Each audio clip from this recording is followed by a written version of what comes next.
कहानी की शुरुआत होती है केसी नाम की एक लड़की से, जो थोड़ी उदास और अकेली अपनी दोस्त के बर्थडे में रेस्टोरेंट में बैठी थी। वो बाकी लड़कियों की तरह ज्यादा चुलबुली नहीं थी, अपने में खोई खोई रहती थी। फिर पार्टी के बाद क्लेयर, जिसका जन्मदिन है, उसके पिता पूछने लगे कि बेटा केसी, तुम्हारे पापा नहीं आएंगे क्या तुम्हें लेने? इस पर केसी ने बताया कि मेरे पापा नहीं है, मैं अपने अंकल के साथ रहती हूँ, उनकी गाड़ी थोड़ी। की शुरुआत होती है केसी नाम की एक लड़की से, जो थोड़ी उदास और अकेली अपनी दोस्त के बर्थडे में रेस्टोरेंट में बैठी थी। वो बाकी लड़कियों की तरह ज्यादा चुलबुली नहीं थी, अपने में खोई खोई रहती थी। फिर पार्टी के बाद क्लेयर, जिसका जन्मदिन है, उसके पिता पूछने लगे कि बेटा केसी, तुम्हारे पापा नहीं आएंगे क्या तुम्हें लेने? इस पर केसी ने बताया कि मेरे पापा नहीं है, मैं अपने अंकल के साथ रहती हूँ, उनकी गाड़ी थोड़ी खराब, चले जाइए, वो आ जाएंगे। लेकिन क्लेयर के पिता को उसे वहाँ अकेला छोड़ना ठीक नहीं लगा। उन्होंने केसी से कहा कि कोई बात नहीं, मैं तुम्हें घर छोड़ दूंगा। और अब केसी, क्लेयर और मार्शा तीनों गाड़ी में बैठ गई। क्लेयर के पिता गाड़ी की डिग्गी में थोड़ा सामान रखने लगे, लेकिन तभी अचानक एक अनजान आदमी उनके पास आया। गाड़ी की डिग्गी बहुत जोर से बंद हुई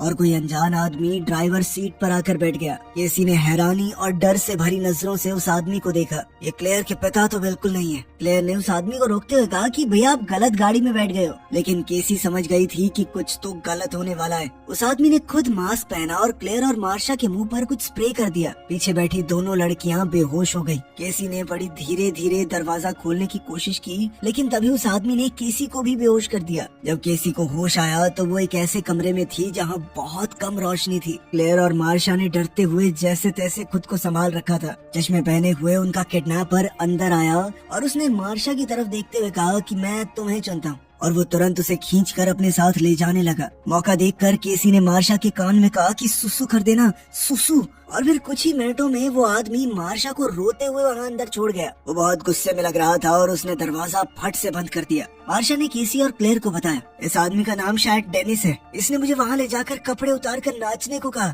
लेकिन जैसे ही मैंने सुसु कर दिया तो वो मुझे वापस छोड़ गया। इस पर केसी ने बताया कि मैंने देख लिया था, इस आदमी को ओसीडी है, धूल, गंदगी, जर्म्स, ये सब सहन नहीं होता ऐसे लोगों से। सफाई की गंदी आदत होती है इन्हें। जब तुम्हारी गाड़ी में बैठा था, हमें किडनैप करने आया था, लेकिन फिर भी चीजें साफ कर रहा था। आदत है ना। क्लेयर बाकी दोनों लड़कियों को संभालते हुए कहने लगी कि डरो मत, सब ठीक हो जाएगा, हम मिलकर उसका मुकाबला करेंगे।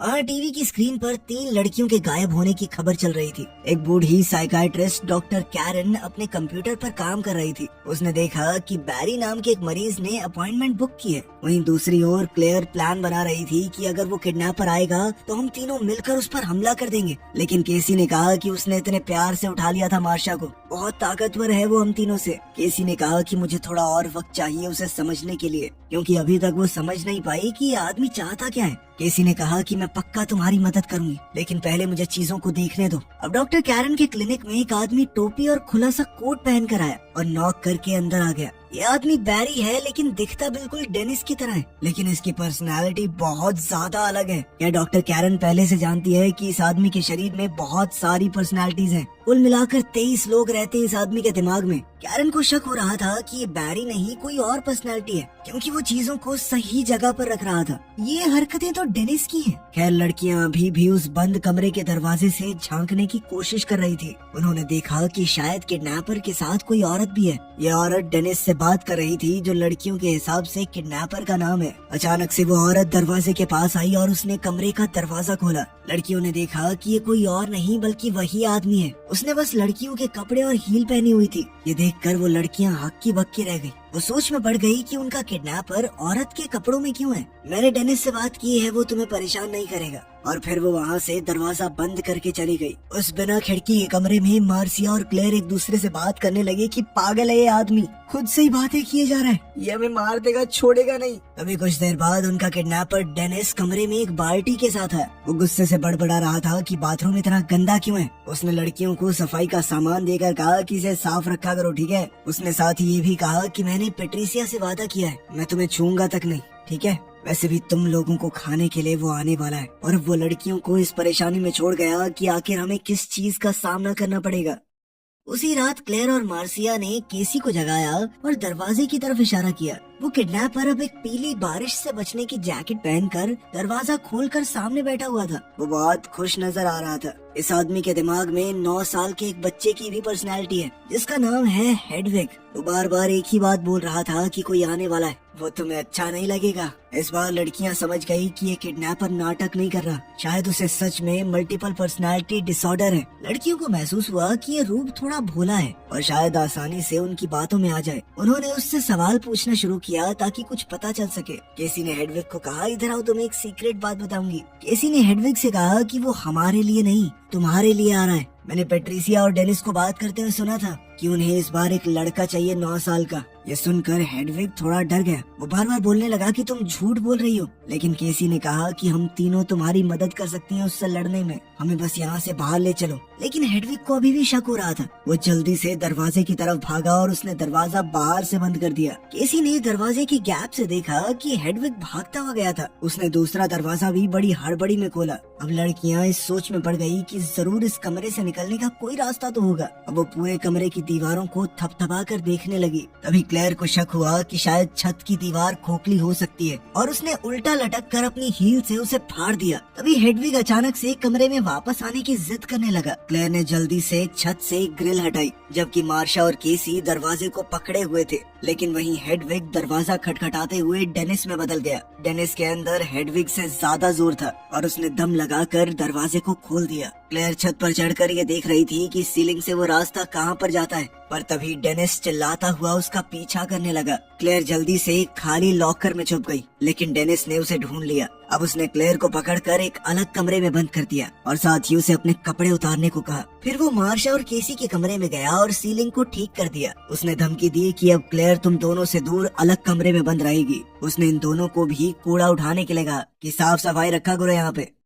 वहीं डॉक्टर कैरन अपने कुछ साथियों के साथ कंप्यूटर पर मीटिंग कर रही थी। वो सभी लोग डिसोसिएटिव आइडेंटिटी डिसऑर्डर के बारे में बातचीत कर रहे थे। डॉक्टर ने बताया कि इस तरह के इंसान के दिमाग में अलग अलग जगहें बन जाती हैं। हर एक पर्सनैलिटी का अलग दिमाग होता है और यहाँ तक कि अलग ताकत भी। कॉन्फ्रेंस के बाद बैरी डॉक्टर कैरन से मिलने आया, लेकिन अब तक कैरन पहचान गई थी कि ये बैरी नहीं बल्कि डेनिस है। लेकिन बैरी ने साफ मना कर दिया कि पेट्रिसिया और डेनिस को बाहर आने की इजाजत नहीं है। कैरन बार बार सच जानने की कोशिश कर रही थी और बैरी को इस बात से बहुत चिढ़ मच रही थी। जब उसने बैरी को बाहर निकलते हुए सीसीटीवी में देखा तो कैरन समझ गई कि उसका शक बिल्कुल सही है। डेनिस या पेट्रिसिया में से कोई एक पर्सनैलिटी बैरी के रूप में उससे मिलने आई थी। उधर कमरे में मार्सिया कहने लगी कि इससे पहले कुछ हो जाए हमें यहाँ से बाहर निकलने का रास्ता ढूंढना होगा। खैर जल्द ही उनका किडनैपर पेट्रिसिया के रूप में मार्सिया और केसी के कमरे में आया। उसने इन दोनों को तैयार किया और खाना खिलाया। उसने उन दोनों को खाना खाने के लिए किचन में बुलाया, क्योंकि उसके हिसाब से दोनों अच्छी लड़कियां हैं, क्लेयर जैसी नहीं,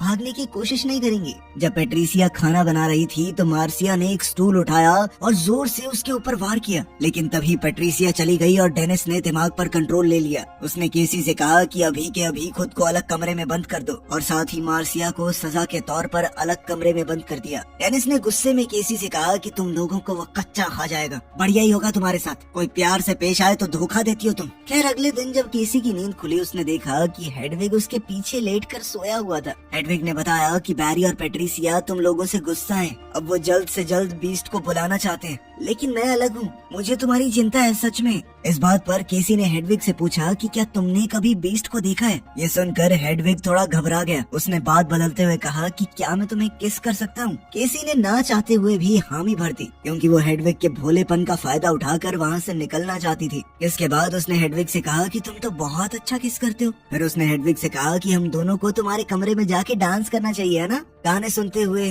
लेकिन हेडविग ने कहा कि मुझे यहाँ से जाना होगा, क्योंकि बैरी नाम की एक पर्सनालिटी की मीटिंग है डॉक्टर कैरन के साथ। इस सेशन के दौरान डॉक्टर कैरन ने सीधे तौर पर कहा कि मैं बैरी नहीं डेनिस से बात कर रही हूँ। सही कह रही हूँ ना मैं। डॉक्टर कैरन ने डेनिस की बेइज्जती की, कहा कि तुम एक नंबर के बेकार इंसान हो, लड़कियों से कपड़े उतरवा कर डांस करवाना पसंद है तुम्हें। छी, कितनी गंदी हरकत है। सामने बैठा डेनिस अभी भी उसकी बात को मानने को तैयार नहीं था, लेकिन फिर कैरन कहने लगी कि अगर ऐसा करोगे ना तो बाकी 22 पर्सनालिटीज मिलकर तुम्हें खत्म कर देंगी। इस पर डेनिस ने सीधे तौर पर कहा कि मुझे और पेट्रिसिया को छोड़कर बाकी 22 पर्सनालिटीज एकदम बेकार हैं और मैं बेचारे कमजोर केविन को बचाने के लिए ही बाहर आया हूँ, वरना दुनिया उसे रौंद कर चली जाएगी। केविन दरअसल इस आदमी का असली नाम है। अब कैरन ने कोशिश की कि वो किसी तरह डेनिस से निकलवा सके कि आखिर ये बीस्ट का क्या चक्कर है, लेकिन डेनिस ने कोई खास जवाब नहीं दिया। इस सेशन के बाद जब घर जाकर हेडविग कंट्रोल में आया तो वो केसी को अपने कमरे में ले गया। केसी थोड़ी डरी हुई अंदर गई। स्टीरियो में जोर से गाने चलाकर हेडविग नाचने लगा। केसी ने कहा कि तुमने तो कहा था तुम मुझे खिड़की दिखाओगे, लेकिन इस पर हेडविग ने अपने हाथ से बनाई हुई एक खिड़की की ड्राइंग की तरफ इशारा किया। ये देखकर केसी पूरी तरह टूट गई। उसे लगा था कि एक असली खिड़की होगी, वहाँ से वो आवाज लगाकर किसी को बता पाएगी कि वो फंसी हुई है। अब केसी नाराज होकर वहाँ से जाने लगी कि तुम्हारे पास कुछ नहीं है, तुम झूठे हो। पर तभी हेडविग ने उसे मनाने के लिए एक वॉकी टॉकी दे दिया। कहा कि ये असली है। केसी ने इस मौके का फायदा उठाने की कोशिश की और वॉकी टॉकी में कहा कि हमें बचाओ, हम फंसे हुए हैं। लेकिन दूसरी तरफ से जिस आदमी को सिग्नल कनेक्ट हुआ था उसे लगा कि कोई मजाक कर रहा है। केसी ने उस आदमी को पूरी बात बताने की कोशिश की ताकि वो उन्हें वहाँ से निकाल पाए, लेकिन हेडविग ने वॉकी टॉकी वापस ले लिया और केसी को अपने कमरे में भेज दिया। इसके बाद डेनिस ने शरीर पर काबू पा लिया। उसने केसी से कहा कि एक बार रात खत्म हो गई तो दानव खुश हो जाएगा। उसने केसी से कहा कि जल्द ही बीस्ट जागने वाला है और तुम सब लड़कियां उसका खाना बनोगी। अब केसी को अपने बचपन की एक झलक याद आई। वो अपने घर के पास वाले जंगल में घूम रही थी जब उसके अंकल जॉन एक बड़े से पत्थर के पीछे छुपे हुए थे। उन्होंने केसी को अपने पास बुलाया। केसी इस वक्त जंगल में अकेली थी, बिना अपने पिता के। अंकल जॉन बिना कपड़ों के था। उसने केसी से कहा कि अपने कपड़े उतार दो, हम दोनों गेम खेलेंगे, हम दोनों जानवरों की तरह घूमेंगे यहाँ पर। दरअसल ये अंकल केसी के साथ गलत काम करता था। जब अंकल जॉन कपड़े पहनकर ऊपर आया तो केसी ने बंदूक उसकी तरफ तान दी, लेकिन जॉन ने एकदम से बच्ची से बंदूक छीन ली। बचपन से उसके अंकल ने कई बार केसी के साथ गलत किया था। इसी वजह से केसी गुमसुम सी रहती थी, बाकी लड़कियों की तरह हंसती खेलती नहीं थी। शाम के वक्त जब डॉक्टर कैरन ने अपनी ईमेल चेक की तो पता चला कि बैरी ने बहुत सारे मैसेज कर रखे थे। उसने बार बार लिखा था, वी नीड यू, हमें आपकी जरूरत है। कैरन समझ गई थी कि डेनिस जरूर बाकी पर्सनालिटीज को दबा रहा है और वो उससे मिलने उसके घर पर आई। डेनिस कैरन को बैरी के कमरे में ले गया और उससे थोड़ी बहुत बातचीत की। उनकी बातचीत के दौरान कैरन को यकीन हो गया कि डेनिस अब इस शरीर पर पूरी तरह हावी हो चुका है। उसे पूरा शक हो गया था कि डेनिस ने ही उन 3 लड़कियों को किडनैप किया होगा। मौका मिलते ही डॉक्टर कैरन ने जल्दी से जाकर एक कमरे का दरवाजा खोला। वहाँ उसे क्लेयर जमीन पर पड़ी हुई मिली, लेकिन तभी पीछे से डेनिस आ गया और कैरन को दवाई सुंघाकर बेहोश कर दिया। केसी अंदर से दरवाजा खोलने की कोशिश कर रही थी और बाकी दोनों लड़कियां भी खुद को आजाद करने के लिए सही वक्त ढूंढ रही थी। डेनिस ने एक मॉल से फूलों का गुलदस्ता खरीदा। जब वो घर वापस आ रहा था तो केसी एक कमरे में गई जहाँ पर कंप्यूटर रखा हुआ है। इस कंप्यूटर में उसे 23 अलग अलग पर्सनालिटीज की वीडियोस मिली। उधर डेनिस एक पुराने रेल के डब्बे में पहुंचा और यहाँ वो अपनी 24वीं पर्सनालिटी यानी कि बीस्ट में बदल गया। वो और बड़ा हो गया और जानवर की तरह चलने लगा।